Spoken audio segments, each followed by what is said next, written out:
जय हिंद साथियों, नमस्कार, सुप्रभात। कैसे हैं आप? मैं हूं देवदत्त मिश्रा, आपके अपने चैनल कोचिंग जंक्शन पर लेकर के हाजिर हूं करंट अफेयर की सीरीज। आज है 3 फरवरी। सीरीज शुरू करने से पहले मैं आपको खुशखबरी देना चाहता हूं कि आपके लिए यूपीएसआई का नया बैच कोचिंग जंक्शन पर शुरू हो चुका है। जल्दी से आप एडमिशन लें। अपना केजीएफ बैच है, श्योर सफलता आपको दिलाएगा। श्योर सफलता के लिए आप बैच जल्दी से जल्दी ज्वाइन करें, केजीएफ बैच।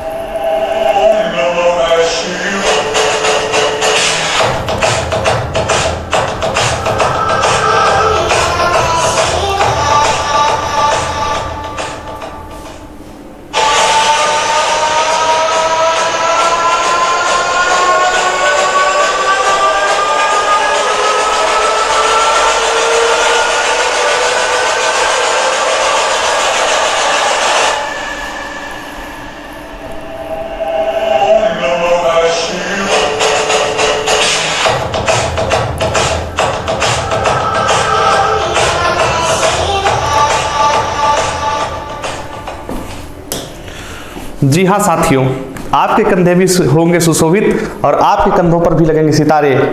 ज्वाइन करिए जल्दी से केजीएफ बैच, देरी न करिए, समय गंवाना बिल्कुल नुकसानदायक है। चलिए शुरू करते हैं करंट अफेयर की सीरीज, जिसमें हम देखते हैं प्रश्नों के माध्यम से परीक्षा में आने वाले संभावित प्रश्नों को। आज का पहला प्रश्न क्या है, देखते हैं। पहला प्रश्न है, चौरी चौरा कांड कब हुआ था? यह प्रश्न क्यों आपसे पूछा जा रहा है? आप तो कहेंगे यह तो इतिहास का प्रश्न है, आप पढ़ा रहे हैं करंट अफेयर। तो भैया ये करंट अफेयर का ही प्रश्न है। देखिए कैसे, आज है 3 फरवरी और कल होने वाली है क्या, 4 फरवरी। कल क्या होने वाली है, 4 फरवरी। 4 फरवरी को जो है, 4 फरवरी को हुआ था चौरी चौरा कांड। क्या हुआ था? चौरी चौरा कांड, ठीक है ना। अब ये न्यूज में क्यों है? पहली बात तो न्यूज में इसलिए है क्योंकि 4 फरवरी आने वाला है। तो भैया 4 फरवरी तो हर साल आता है, तो इतना न्यूज नहीं बनता। इस बार न्यूज को क्यों बन रहा है? क्योंकि इस बार चौरी चौरा कांड की शताब्दी है, मतलब उसका 100वां वर्ष है, ठीक है ना। चौरी चौरा कांड का क्या है, 100वां वर्ष है। 100वां वर्ष करने का मतलब 1922 में गोरखपुर के चौरी चौरा जगह पर कुछ प्रदर्शनकारियों ने एक पुलिस स्टेशन को जला दिया था, जिसमें 22 के लगभग पुलिसकर्मी और इस हिंसा पर जो है लगभग 3 सामान्य आदमियों की मौत हो गई थी, ठीक है। और इस हिंसा की वजह से, इस मृत्यु की वजह से गांधी जी ने प्रचलित असहयोग आंदोलन को समाप्त करने की घोषणा कर दी थी, ठीक है ना। गांधी जी का मानना था कि किसी भी प्रकार के प्रदर्शन में, किसी भी प्रकार के आंदोलन में हिंसा का कोई स्थान नहीं है। तो यह प्रश्न, चूंकि चौरी चौरा कांड क्या है, चौरी चौरा कांड की 100वीं वर्षगांठ है, तो यह प्रश्न आपकी परीक्षा के लिए एक संभावित और बहुत ही मजबूत प्रश्न हो सकता है कि चौरी चौरा कांड कब हुआ था। तो इस डेट को आप फिक्स रखिए अपने दिमाग में, अपने मस्तिष्क में बैठा के रखिए कि चौरी चौरा का कांड हुआ था 4 फरवरी 1922 को। चौरी चौरा कहाँ है? चौरी चौरा गोरखपुर के एक गांव में है, ठीक है ना। कहाँ है? गोरखपुर के एक गांव में। घटना क्या थी? घटना यह थी कि चौरी चौरा में एक पुलिस थाने पर प्रदर्शनकारियों ने हमला करके उनको बंधक बना करके 22 पुलिसकर्मियों को जो है, मतलब कह लीजिए कि पूरा पुलिस थाना ही जला दिया था, जिससे 22 पुलिसकर्मी मारे गए थे, ठीक है ना।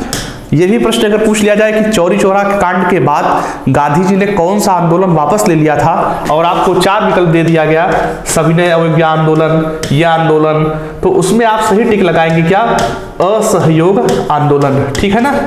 क्या टिक लगाएंगे? असहयोग आंदोलन। असहयोग आंदोलन कब शुरू हुआ था? असहयोग आंदोलन शुरू हुआ था सन 1920 में, ठीक है ना। अगला प्रश्न देखते हैं। अगला प्रश्न क्या है, चलिए अगला प्रश्न है, ऑक्सफोर्ड ने किस शब्द को वर्ड ऑफ द ईयर 2020 चुना? ठीक, अभी कल की न्यूज है, ऑक्सफोर्ड जानते हैं ना, ऑक्सफोर्ड डिक्शनरी, तो इसकी जो है एक अलग महिमा हो गई है। डिक्शनरी में इसके जो नया शब्द शामिल हो जाता है, ठीक है ना। हर साल ऑक्सफोर्ड कुछ शब्दों को जो है, जैसे कह लीजिए कि आप कहते हैं जंगल, जंगल हिंदी शब्द है लेकिन ऑक्सफोर्ड ने अपनी डिक्शनरी में शामिल कर दिया था, तो वो क्या हो गया था, एक अंग्रेजी का भी शब्द बन गया था, ठीक है ना। जंगल, JUNGLE, ठीक। बाजार, बाजार आप अंग्रेजी में लिखेंगे कैसे लिखेंगे, बाजार। तो ये कुछ ऐसे शब्द हैं जो ज्यादा लोगों को उपयोग करने के कारण ऑक्सफोर्ड अपनी डिक्शनरी में जगह दे देती है। तो इस साल ऑक्सफोर्ड ने वर्ड ऑफ द ईयर क्या चुना है, 4 है, थोड़ा सा अपना दिमाग लगाइए। कोरोना, आत्मनिर्भरता, कोविड, आंदोलन। कुछ समझ में आया क्या हो सकता है? बिल्कुल, आप कोरोना को लगा रहे होंगे लेकिन कोरोना ऑप्शन सही नहीं है। कोरोना अंग्रेजी का शब्द ऑलरेडी है, ठीक है, ये डिक्शनरी में बहुत पहले से है। आत्मनिर्भरता जो शब्द है, यह शब्द इस वर्ष 2020 में, वर्ष 2020 को कह लीजिए आप कोरोना का वर्ष था, ठीक है ना। तो जब लॉकडाउन वगैरह लगाया गया था, तो लॉकडाउन के दौरान जो है लोगों की मदद करने के लिए भारत के प्रधानमंत्री ने 22 मई 2020 को आत्मनिर्भर भारत अभियान शुरू किया था। क्या अभियान शुरू किया था? आत्मनिर्भर भारत। उसके बाद आत्मनिर्भरता की इतनी चर्चा हुई, सेल्फ रिलायंस की इतनी चर्चा हुई कि यह शब्द क्या हो गया, बड़ा ही मशहूर हो गया। और इस शब्द को ऑक्सफोर्ड ने चुना है वर्ड ऑफ द ईयर, ठीक है। तो ऑक्सफोर्ड ने वर्ड ऑफ द ईयर 2020 किस शब्द को चुना है, वो है आत्मनिर्भरता, ठीक है ना। अगला प्रश्न देखते हैं। अगला प्रश्न क्या है? अगला प्रश्न है, हाल ही में भारत के किस पड़ोसी देश में सैन्य तख्तापलट हुआ है? न्यूज अगर थोड़ा सा भी आप पढ़ते होंगे, अखबार थोड़ा सा भी पढ़ते होंगे, तो अंतर्राष्ट्रीय खबरों में आप देखेंगे तो पाएंगे, आप सही जवाब दे लेंगे। कुछ लोग सही समझ रहे हैं, ठीक है। भारत के पड़ोसी देश म्यांमार में क्या हुआ है, सैन्य तख्तापलट, ठीक है ना। बांग्लादेश में सैन्य तख्तापलट तो फिलहाल हुआ नहीं कभी। भूटान एक शांति प्रिय देश है, तो यहाँ तख्तापलट वगैरह की कोई बात ही नहीं है। यहाँ राजशाही थी, अभी अभी लोकतंत्र हुआ है 2007 के बाद से। पाकिस्तान में 1-2 बार सैन्य तख्तापलट हुआ है जब जनरल परवेज मुशर्रफ वगैरह सत्ता में आए थे। हालांकि इस समय पाकिस्तान में भी कहने के लिए जो है डेमोक्रेसी है, ठीक है, कहने के लिए डेमोक्रेसी है, लेकिन वास्तविक जो सत्ता है पाकिस्तान में किसकी है, सेना की ही है। क्योंकि सेना ने चुनाव में किसको जितवाया था, इमरान खान को। और इमरान खान जो है जो सेना कहती है वही करते हैं, क्योंकि जानते हैं नहीं करेंगे तो सत्ता में बने नहीं रह पाएंगे। लेकिन फिर भी वहाँ दिखाने के लिए क्या है, डेमोक्रेसी है, यानी लोकतंत्र है। अभी जल्दी ही कल परसों में 1 फरवरी को न्यूज आई थी कि म्यांमार में क्या हो गया था। म्यांमार के जो सैन्य प्रमुख थे, सैन्य प्रमुख का नाम आप कमेंट करके बताएंगे, खोज करके, ठीक है ना। सैन्य प्रमुख, उन्होंने वहां के निर्वाचित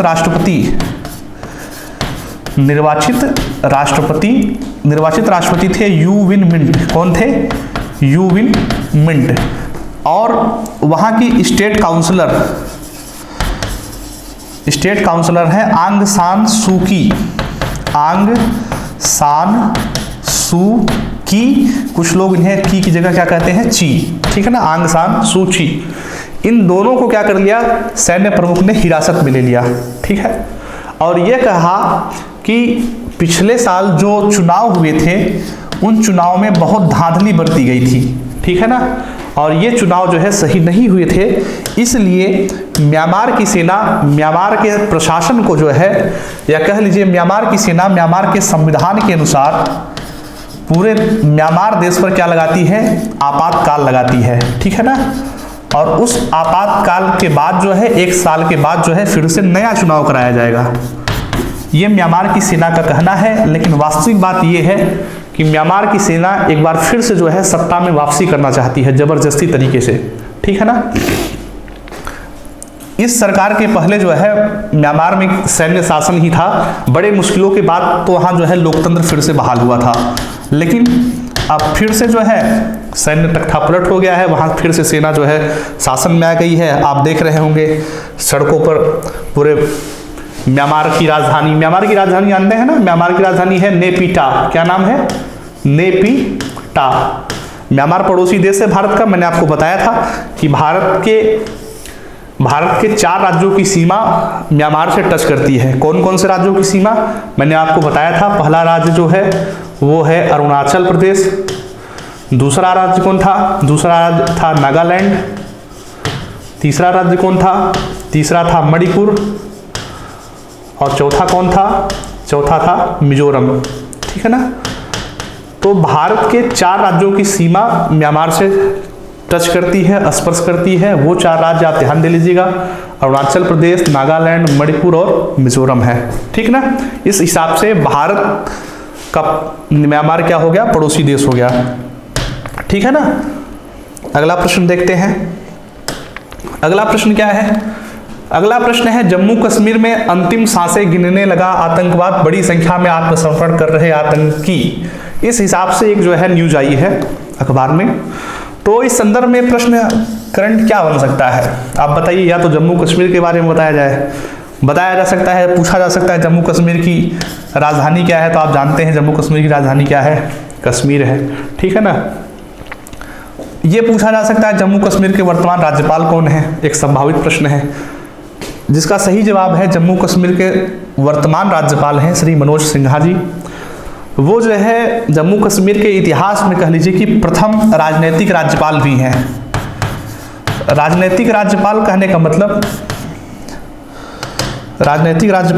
मतलब ये हो गया कि उससे पहले जो है जो वहाँ के राज्यपाल हुआ करते थे वो या तो IAS अधिकारी रहते थे या तो IPS अधिकारी रहते थे। मतलब कोई ना कोई किसी न किसी अधिकारी को ही जो है वहाँ का राज्यपाल बना करके भेजा जाता था। ठीक है ना। मनोज सिन्हा जी भारत के राजनेता रहे हैं, सूचना प्रसारण राज्य मंत्री रहे हैं, रेल राज्य मंत्री रहे हैं। तो उनको जो है इस बार क्या बनाया गया है? जम्मू कश्मीर का राज्यपाल बनाया गया है। ठीक है ना। अगला प्रश्न देखते हैं। अगला प्रश्न क्या है? अगला एक प्रश्न है, 26 जनवरी को कृषि कानूनों के विरोध में दिल्ली में हुई हिंसा पर बोबडे की पीठ करेगी सुनवाई। तो इस पूरे घटनाक्रम में क्या महत्वपूर्ण है? आपका उद्देश्य क्या है? समाचार पढ़ने का उद्देश्य ये होता है, एक तो आप जो है जनरल अवेयरनेस अपने अंदर लाइए, सामान्य सचेतता लाइए कि क्या हमारे आसपास घटित हो रहा है।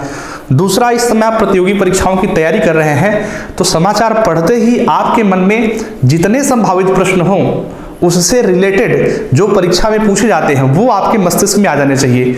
मेरा करंट अफेयर सीरीज शुरू करने का मतलब यही है कि जो भी न्यूज है उससे रिलेटेड परीक्षा में जो पूछा जाएगा उसको मैं आपको क्या करूं? प्रतिदिन बताता चलूं, ताकि करंट अफेयर के साथ साथ स्टैटिक जीके का भी पोर्शन क्या होता चले, आपका तैयार होता चले। ठीक है ना। तो इस संदर्भ में प्रश्न जो बनता है, इस संदर्भ में प्रश्न बनता है, किस एक्ट के तहत कलकत्ता में सुप्रीम कोर्ट की स्थापना की गई थी?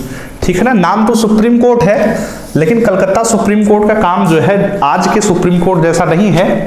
उस समय कलकत्ता की सुप्रीम कोर्ट जो है केवल बंगाल, बिहार और उड़ीसा, ठीक है ना, बंगाल, बिहार और उड़ीसा, चूंकि यही तीनों जगह जो है अंग्रेजों का शासन था, तो उसी 3 जगह के जो है न्याय को प्रदान करने के लिए सुप्रीम कोर्ट की स्थापना की गई थी। ठीक है ना। नाम उसका सुप्रीम कोर्ट था लेकिन एज कह लीजिए कि लोकल कोर्ट काम करती थी। ठीक है ना।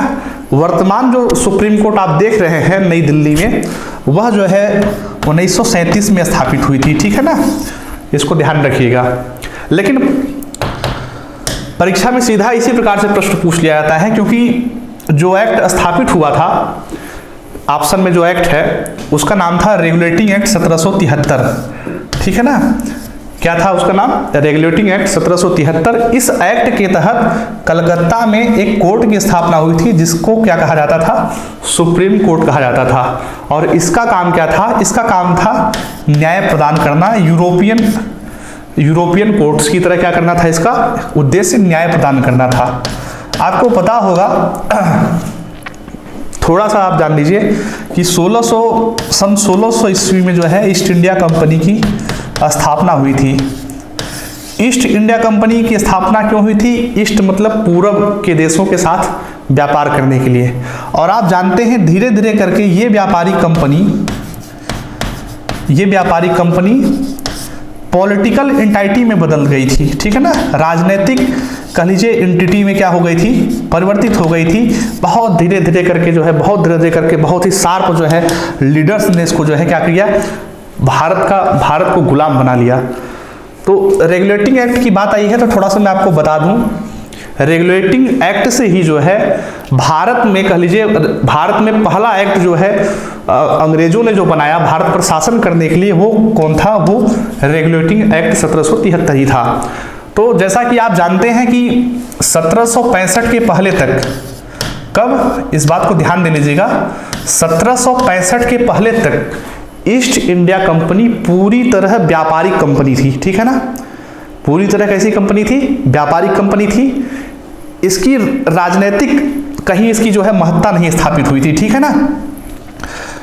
थोड़ा सा और पीछे चलें तो आपको पता होगा कि 1757 में प्लासी के युद्ध में जो है, प्लासी का युद्ध जो है अंग्रेजों ने बड़ी चालाकी से जीता था।